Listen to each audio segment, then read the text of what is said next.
Behind the Cape, Marlon Wayans, a favorite of ours on the show, admit that he was hurt receiving the news that he was replaced in the Tim Burton Batman movie as he was supposed to play Robin, which is very I had heard rumors of this before. I don't even know why I closed it out. Should have just left it up.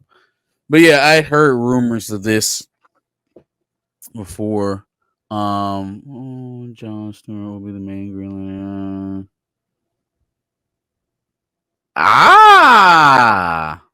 We prophesized about that. Sorry, I hopped on to Twitter to find our get to our bookmarks there, and we got a the first tweet that I saw was from Comicology. John Stewart will be the main Green Lantern in the modern day DCU. Hal Jordan is an older mentor figure. That'll probably explain some other news that we got coming later on. How the hell did we even get all the way into that? We started this shit off with Marlon Wayans, and I was trying. I'm trying to find the damn bookmarks. That's what I'm like. What the fuck am I hovering around for? When I was 19, I got Batman. I was gonna be the first black person besides Billy D to be in one of these big movies. It was with Tim Burton, and I was gonna be Robin. And I got a phone call from Tim Burton and Denise Denovi in a letter saying that I wasn't. Really? And see, I was going to be off to the races. Batman, Robin. And then do you know boom. what my career would have been? But it didn't happen. And immediately I was like, I was hurt. But I said, I'm going to start writing these movies. I'm going to start creating my own show. I'm going to start doing things that I know put the ball in my own hand. Had that Robin happened, I would have had a different career. Where would you be right now had that happened? I don't know, probably cracked out somewhere because I wouldn't know what to do with that kind of success and money. But God put me on this journey to create. Look at what I've done. Look at because I took the long route. He didn't want me taking the shortcut. I had to take the long route because all right. I respect him a lot. Obviously, love Marlon. I didn't like the very end of it where he was like, well, yeah, he didn't want me to take the easy route. Well, no, he didn't want you to take that route. Right? Like, if somebody had fallen on that role and gotten it, it's life-changing. And it's not incumbent on you then to become a crackhead because you got life-changing wealth and opportunity behind that. That's a little bit of you as well. But sure. In any case, I just didn't like the juxtaposition of, well, if I had have gotten that opportunity, it would have been bad. Well, no, if you had gotten it, just like you're saying now, that would have been what God was intending for you to have. Anything that would have came as a result of that would have been what you would have made of it. But the opportunity itself would have been what he provided you. Yeah. Didn't change. Agreed. He's been good in spite of it anyways. Keaton's Batman didn't really need a Robin. Sure. So I was kind of looking through his filmography a little bit while you were playing it and I was listening to it. And that would have been his first big role. So it very well would have changed his trajectory. Oh, it changed the art. Yeah, for sure. It would have changed everything. But it didn't have to necessarily be negative, like you said. It would just be, the opportunity that took him somewhere different. He's glad it didn't happen that way. I'm glad it didn't happen that way. We could easily be looking at another Chris Rock up there, Sure. And Lord knows we don't need another one of them. Facts. Okay. Speaking of Chris Rock, so there's Everybody Hates Chris. What a segue. I didn't even do that on purpose. You didn't. But since you were there, there's an animated revival on Comedy Central now and employs most of the original cast as voice actors for the animated series. you and I don't like Terry Crews. You and I don't like Chris Rock anymore. So like, Chris, fuck this we're out on show. this. Fuck Terry Crews. We're kind of out on this. Shout out to Pam, though. Shout out to Pam. Yes, sure. Yeah, no, I can't say that I'll be excited to watch this. I did watch the original Everybody Hates Chris and have somewhat fond memories of it, but I won't be checking out the new animated version of it. And I really don't even know why there needs to be one, because we still have the original show. So like, what are we doing here? I'm good. But y'all tell me how it is. Let me know. Drop it in the comments. Maybe I'll. No, I ain't even gonna lie to you. I'm not gonna watch it. But if you like it, I love it. So your boy Sylvester Stallone decided it was a good enough time, because he's not doing anything with Creed anymore, that he wants to get back into the Rocky game and make some prequels. Sly. No. You're not feeling the No, 17-year-old no. Rocky? No. 15-year-old Adrian? No. Hell no. Fuck no. You know what you could do? Spin-off series with his granddaughter. Slot. And so now Rocky's training his granddaughter. He's been estranged from his son for a minute, for a couple of years, for whatever reason, right? Goes back. Oh, hey, oh yeah, I'm your grandpa, and I use the bucks. You put up your dukes and you do the things. You throw the 1 and the 2. And he's like, Grandpa, I want to throw the 1 and the 2 too. I want to be the Italian stallion, just like you, Grandpa. Oh, well, you know, your dad may not like that so much. And now you got a whole 2 or 3 movies, and then you can have her square off versus Amara. She would die in that ring. We don't know what's going to happen. Amara. Hold on. That's the blood of the stallion there now. That is the blood of the stallion. That's Philadelphia's very own. Okay? But then that's Apollo Creed. We can keep this whole Rocky versus Apollo Creed lineage thing going for a whole nother generation. I was gonna say, because we don't know if Creed didn't whoop Rocky's ass in the ring. Hey, you Donnie, you ever take a look at my granddaughter? Maybe her and Amar can spar a little bit in the ring. He can do a little bit of work. Yeah, Rock, I like that. Yeah, we'll talk about it. I haven't perfected my Michael B. Jordan yet. I got to work on that one. Sure. Slides and your there. slide at the beginning was kind of sounding a little Cosby-ish, a little bit for a second there. Cosby-ish, yeah. I take offense. Anyways, you'll have to hear it again. It was only at the beginning. Yeah, no, I hate this concept. What the why would I want to see a prequel with Adrian and Rocky before Rocky starts boxing? Why would I want that? What am I going to do with that? You know what? That may get him. No, I'm not even gonna say that. I was saying it could be like a very artsy type film. It could be like very La La Land or something like that. But yeah, I don't think that's what he's going for. I think he's going for he called it Lady and the Tramp. Let's go forward with the story, not backwards. There's not enough story backwards. Sure, but now that Future is being dominated by Creed, he's like, it doesn't have to be. I gotta find Rocky's still alive. He's still alive and well. True. We'll see what happens with it. We'll see if it gains any kind of interest from people. And I like the idea of Sly having his own little Rocky verse over there in the pocket that he's doing. He like, Donnie's up there in the hills. He's doing his rich guy stuff. He's a millionaire and stuff. I'm down here. I'm more of a normal guy. I do my things here in the streets. I like that. We could do that. You go ahead and handle Creed. I'll handle original Rocky. Eventually, we'll come together for a mega movie. Sure.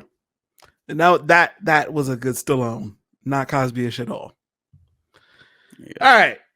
Vince McMahon downfall documentary. Are you here for it? Netflix, September 25th. Ooh, I'm watching it. Only reason why I am is because it's actually going to feature him. He's actually going to speak on a lot of this stuff, which I feel like is insane. Very much so. Insane. But I think the interviews where he's going to be featured happened before he resigned. But even still, why would the fuck would you be talking to Netflix about this stuff? Seems all the rage now. Yeah, no. Put Yeah, yourself no, out but this there. you thought Sign Stealer ended up being viral. This is gonna be 10 It's times. going to be a So, problem yeah, this is gonna be an issue. for sure. Move I'm over, watching Tiger it. King. Yeah, facts. I'm watching it. I'll fucking watch it. I don't care. You gotta watch it. All right. So you have a tweet about Robert Downey Jr.'s $100 million payday. Yeah, let's get there. Hold on. So yeah, wanted to talk about this because I believe Maul the Highbrow Negro. That's an Maul insane the name. Highbrow Negro. Crazy. Anyways, I think she pretty much sums up my idea of how much they're paying Robert Downey to play Doom in the next 2 Avengers film pretty well. Let's just go ahead and read the original tweet first. Robert Downey Jr. will reportedly be paid $100 million to play Doom in Avengers Doomsday and Avengers Secret Wars. He says Kevin Feige approached him about a year ago. He said he read up on the role and said, wow. That's according to Culture Crave. Or wait, who's actually the source of the quote? I don't think they say. He could end up making $200 million for starring in the films with all the box office incentives. Holy moly. Jesus Christ. That's crazy. Anyways, okay. So, Maul the Highbrow Negro says Angela Bassett was only paid $350,000 for her Oscar-nominated performance in Wakanda Forever, of which most of us can agree she was snubbed. Oh, yeah, absolutely. What exactly does Robert Downey Jr. bring to the table that requires over 200 times that amount? Now, the reason why I found that so egregious is because, dog, that is Angela damn Bassett. All right. While Angela Bassett was, or excuse me, while Robert Downey Jr. was getting drunk and disorderlies and, possession charges, Angela Bassett was one of the most notable black faces in Hollywood, bar none. Like up there with Denzel. So I just don't understand the level of disrespect from a company that likes to feign inclusivity so much. We're so inclusive, we pay black women a fraction of the cost of white men. Don't even ask us about the black guys. We only got like 4 of those. And none of them are starring. And none of them are even one. None of them are even of the status to be even talking. $350,000, Negro, please.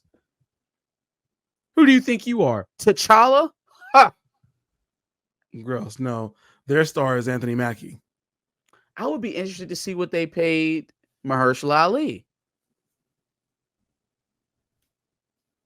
Like I would really be interested to see what they paid Mahershala for Blade, or what the contract was set up for.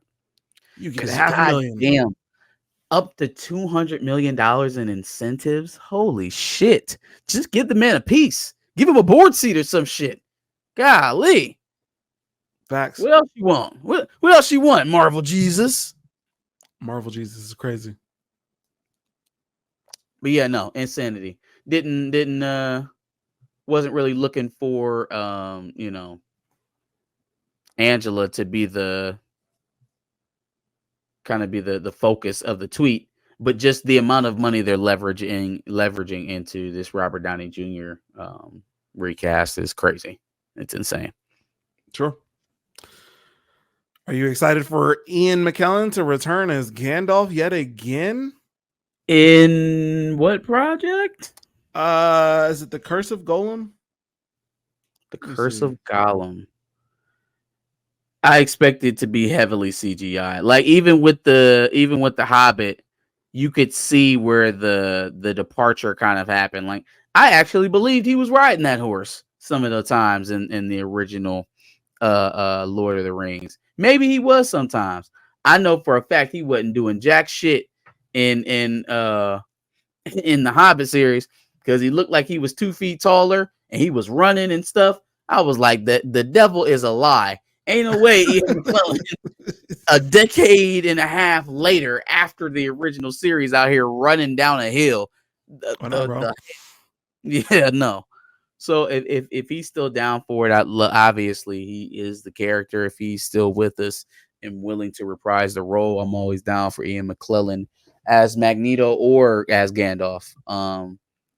Anytime he wants to do it, until it's no longer an option. It's the hunt for Gollum. The hunt, Lord of the Rings. The hunt for that's Gollum. What you said. I said the curse of Gollum. Curse of Gollum. Yeah, the hunt for Gollum. Gotcha. All right. Damn, so they went and tried to find this man after they got rid of the ring for what? Leave him alone. No, not hunting Gollum. All right. Robert Pattinson will not be in the Penguin series at all, which is interesting. That's a mistake. No Batman. That's a mistake. No Batman, and then to announce it too, like to confirm it, not even like have people on pins and needles on maybe on the chance that it'll be there. Still like Colin Farrell. I mean, it could be interesting. If this series came out and you didn't tell me that it was connected to Batman in any way, it probably could do a lot. I don't think you can disconnect people from their expectations. Mm-hmm. I don't think you can tell people, hey, I know that this is a Batman villain and everything relevant about this character has to do with Batman, but we're going to do really, really, really, really, really, really, really, really good. You should give it a chance. This is not the genre for that. Mm-hmm. And like how many times we have to go through this? This is not the genre for that. Huh? Spider-Man in the Sony verse. Yeah. Like, you keep telling these people, fam, we won't. If you're going to steward these IPs, give us what we want, or else you're going to tank them, and then you're going to look like an asshole who tanked the Golden Goose. Yeah, right. You're going to look like the jerk off who couldn't keep the Golden Goose alive because you just won't listen. You're poor listening skills. And you literally have the perfect case study with the Spider-Verse and everything that doesn't show a Spider-Man. You have 3 Spider-Men. You're not showing any Spider-Man in any of these movies, and they're all tanking. So, I mean, is Colin Farrell and his sure to be great acting performance enough to convince people to watch a Batman villain who's not going to be fighting Batman? I don't think so, but I guess we'll go ahead and see. Joaquin Phoenix did it. Joaquin Phoenix was in a feature film. Yes. And I also think that the Joker as a character has kind of transcended just being a villain. He is a character in himself. He has comic runs to himself. He has comic books to himself. He has movies to himself. He is a character unto himself. So not really a comparison there for the Penguin. Well, yeah, I was gonna say you literally have to compare the Penguin to Joker at that point. Yeah. Not the same. Knives Out 3. $210 million budget for what? That's high. That is high. What in the fuck is going on in this movie? Big explosions and yeah, I mean, so Glass Onion was shot on some remote island and they had a star-studded cast and all that stuff. And they do have a star-studded cast, but let's say that 90 of that went to the cast. Let's say 90 million went to the cast. That is still $110 million budget for a film that originally in the first one cost $40 million. Like, god damn. But wardrobe wasn't that much. I respect it though. Who is that? Lionsgate that makes Knives Out? I respect it because they saw that they had a solid concept and they invested heavily and they leaned into it. They didn't change it for worse. Kind of stayed the course and just invested the money. It is Lionsgate. Yeah, there we go. Lionsgate doing good job. Good job, Lionsgate. Yep, yep, yep. And then finally, once again, Josh Brolin has been offered to play Hal Jordan in the Lanterns movie. And you have a thought on who should be Jonathan Stewart. So Yeah. I think it's just John Stewart. I don't think his name is Jonathan. you know, I Anywho. said that in my head, and I was like, that didn't sound right. I was trying to give it to you, and I was like, no, I'm pretty It's Jon sure it's Stewart. not Jonathan. It's Jon Stewart, isn't it? Mm-hmm. Yeah. Anywho, Joan, the Martian Manhunter used to call it Joan. You're a good man, Joan. Anywho, Sound like Jeffrey. DC has the chance to do something very funny. Oh, what, Marvel? You think you're gonna get that young budding black actor to come in here and play a aged up Toussaint, the one that they've been asking to play T'Challa all along? Ha! Cut you out right at the knees. Introducing your new Jon Stewart, Damson Idris. I feel like they have been dancing around casting him in something for a very long time. And it would be the funniest thing in the world that while they're dragging their feet, will they, won't they, T'Challa Jr., blah, blah, blah, somebody just goes and scoops up Damson Idris while they're playing around. Right? Yeah. Like, I feel like he's wanted to work for Marvel. I feel like the fans have been trying to cast him into Marvel roles. I feel like Marvel has had interest in him as an actor. The fact that it hasn't happened yet means that they're leaving the door open for somebody to do it first. It would be the funniest thing in the world if DC cast this man to play Jon Stewart before they can get him into any major roles. But then again, look at the recent history of Marvel casting high-end black actors. Where are they going? Where are they going? We just got done talking about Angela Bassett getting a little over $250,000 Yeah. to play Queen Mother in Wakanda Forever. My Jonathan boy Majors Giancarlo also. Esposito is a fucking sidewinder, whatever the hell that is. Coleman Domingo. Oh yeah, new Kang. No, new voice actor, Negro. Get your ass in that booth and talk. Talk, black man. Yikes. What's wrong with you? You think you can act? You think you're gonna be in front of the screen as the man? Gross. Jonathan messed that up for all of you. That's crazy. Yeah, and then I'm looking at Ilan Noel getting bags elsewhere. He's in the new Black Ops 6 game. So it's just like, yeah, at what point are all these actors going to be like, as a matter of fact, no. Kit Harington just told us that nobody gives a shit about Marvel roles all like that anymore. So like, he just said, when Marvel calls, you go. He said, I will bend over when they say so. I will show up and grab my ankles whenever they beckon. Gotcha. Yeah, like at what point are black actors also going to look at the shit going on around there with other black actors and be like, nah, I'm good.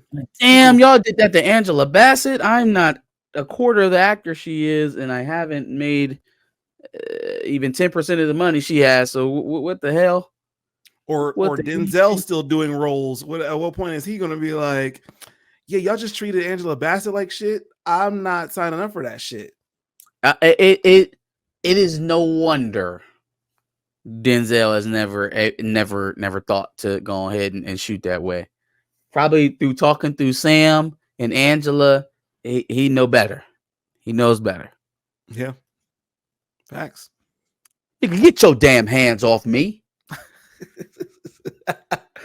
Yikes. All right. Anything else from Behind the Cape? I think that's it for today, guys. Go ahead and give us your thoughts on Behind the Cape down in the comment prompt below. If you had any of the movie news that we missed, or if you had any other thoughts that weren't covered here today, make sure you tell us. Like, share, and subscribe as always. Come back every Thursday for another Behind the Cape episode. We'll be back here next week. Absolutely. And make sure you check out our Behind the Cape playlist for all the things that we discussed in previous weeks. And make sure you subscribe. Like you said, we like to do this every Thursday.